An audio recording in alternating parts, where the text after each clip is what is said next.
Yo, what up mga par? Well nga pala, at ngayong araw na ito ay magluluto tayo ng chicken wings salted egg. Gagawin natin mga par ay hatiin lang natin yung chicken wings natin sa dalawa.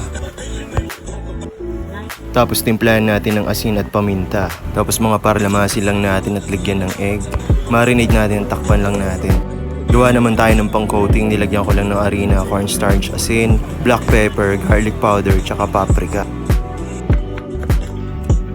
Salang lang natin yung kawali at lagyan ng mantika, pakuluin ito at lagyan na natin yung manok. Prito na natin yan mga par. Double fry natin yan mga par para mas crispy yung manok natin.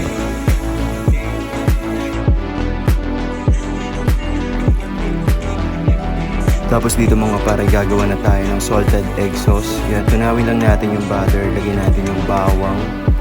Lagyan na rin natin yung salted egg natin. Durug-durugin. Nilagyan ko lang ng hot sauce, sugar, paminta, at gatas. Halu-haluin lang natin at yan, okay na yan mga par. Sobrang solid na yan. Tapos dito mga par, gagawa lang ako ng dip. Ito yung egg white ng salted egg. Dinurug-durug ko lang. So ayan, bahala na kayo sundan yung ingredients mga par. Tapos ito, plating na tayo mga par. Ito na yung chicken wings salted egg na niluto ko mga par. Salamat sa panonood at God bless sa inyong lahat. Peace out!